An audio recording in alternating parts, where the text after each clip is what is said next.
The absolute best part of the Red Dead Online Bounty Hunter update for me hasn't been the Jeanbo Finley legendary bounty, it hasn't been the new Bounty Hunter ranks or even the unlocks, it's not the Outlaw Pass, but in fact it is the new infamous bounties Rockstar added to the game.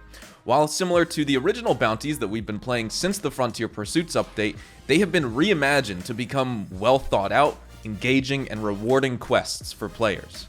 Long gone are the days of you traveling from one town to another just to capture a bounty and bring him back to get paid. Now we have bounty hunts that reflect the quality of the ones Rockstar featured in the single player, with real story arcs, cutscenes, multiple objectives, clues to discover, and a whole lot more.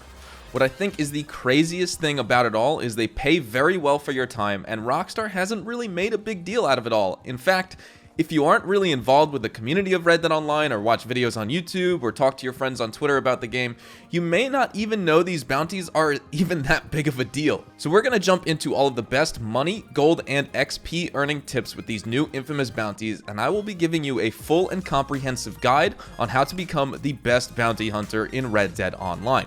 So if you enjoy this video at any point, or if you just find it helpful, let me know by dropping a like on it, and if you want to stay up to date and in the loop with everything Rockstar Games and Red Dead Online, consider hitting that subscribe button with your bell notifications turned on.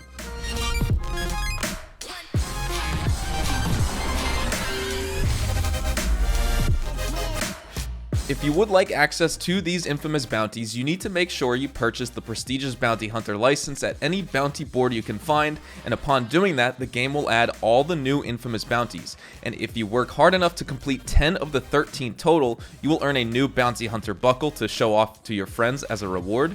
These bounties can be hunted down by cycling through the options on the Tier 3 poster on the bounty board, and if you're still confused on which bounties are the new infamous ones, they feature all of the targets in one photo rather than the individual square cutouts revealing each bounty's identity from the old section. So each infamous bounty is unique to each bounty board in the game as well, which means there are a total of 13 unique bounty hunts, all of which break down into 3 segments and 3 parts of the total quest line, meaning there are 39 unique and exciting free roam missions for you to enjoy. And as I said before, these bounties focus more on story and pacing as opposed to just grabbing the bounty and running back to jail. And while you can still do that in these missions, they just give you more of a why and a reason to do these bounties. These are real enemies with a backstory you're hunting down, and they're not just obtainable money and gold on a poster, with many featuring completely new mechanics. And while of course some of the bounty structure is recycled, like for example causing damage to an area to lure out a target out of hiding and waiting out yourself so you can ambush the incoming bounty,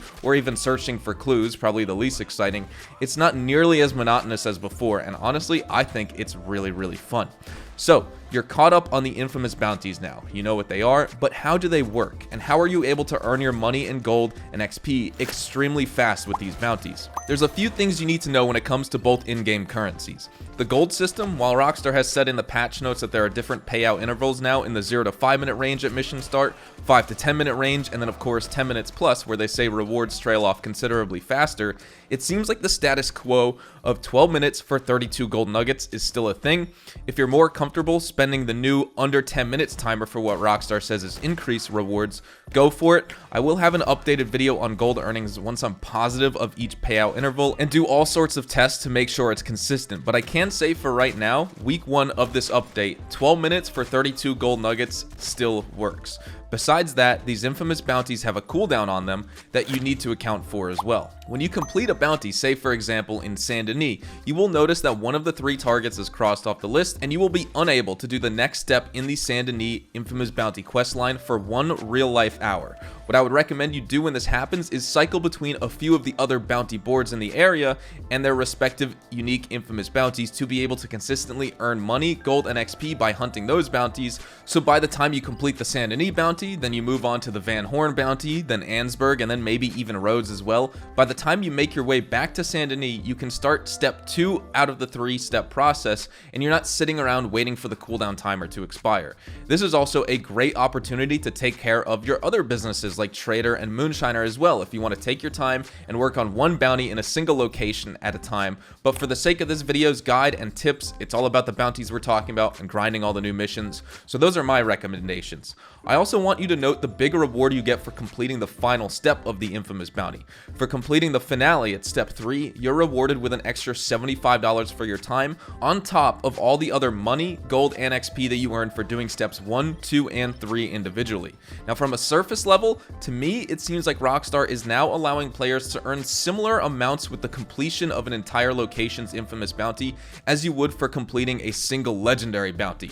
For example, if you spend 30 minutes on a legendary bounty, one of the 10 that were already in the game, and you tried to reach the gold and money cap, you would earn over $220 per bounty. For example, $226 on the ADIOS bounty, but realistically, you're looking at about $75 to $150 for the bounty if you spend between like 12 and like 18 minutes or so, especially if you take on the extra challenge for bringing in everyone alive. So these infamous bounties pay very well, and the best part is that you can continue to produce Trader and Moonshine goods and bottles while you run some of these missions. And that's everything you need to know about the bounty structure, all 13 of them, which consists of 3 missions each, which in total amount to 39 new missions for you. I still recommend, again, the 12-minute timer for your 32 gold nuggets, which is the optimal gold and money payout. That's been the best time to money and time to gold ratio for the game for quite a while. I mention it in all of my gold and money guides. And while Rockstar does indicate in the patch notes that the bounty payouts for gold have changed, I haven't seen too big of a difference. So until I'm absolutely positive of what each minute of time spent on the bounty will result in terms of gold and money and XP, I don't want to make any blanket claims because of course the money and XP always differs depending on if they're alive or dead, but the gold should be consistent for the 0 to 5, 5 to 10, and 10+ minute intervals. But either way, you'll probably notice that sometimes you'll get like 26 gold nuggets or now 28 gold nuggets sometimes, which is I think part of what Rockstar means when they say that the bounties turned in the 5 to 10 minute range now have slightly increased rewards, because 9 minutes would be 24 gold nuggets, for example, before this patch. So if you have any questions, please leave them in the comments below, or better yet, hit me up when I live stream tonight on twitch.tv/hazardoushdtv, because I can guarantee you will get a response from me live at that second. The streams have been super awesome lately, so thank you Hazard Gang for your continuous support. There's much more to come on the channel, and I'm so excited to break everything down here on YouTube. So with all of that being said, that is where we're going to wrap up today's new infamous bounty guide video. Hopefully you all enjoyed the video, and if you did, hopefully I earned your like on it. And of course, if you are new to my channel, consider hitting that subscribe button to stay up to date with everything Red Dead Online, Red Dead Redemption 2, and even Rockstar games as a whole. We'll be sure to keep you guys up to date with updates, news, information, tips, tricks, and even leaks, and we'll keep you guys updated here on the channel daily, so make sure you hit that subscribe button. If you guys also want to follow me over on Twitch, Twitter, and Instagram, those are the best places to get connected with me outside of YouTube. I practically live on all 3 of those websites, and you can feel free to strike up a conversation and even ask me a question. Whatever it may be though, you can follow me at HazardousHDTV, and all of my social media links, including my Discord with over 9,000 active members, can be found in the description down below. With that being said, thank you all so much for watching. I hope you all have a fantastic day, and I will see you guys in the next Red Dead Online video. Adios, amigos.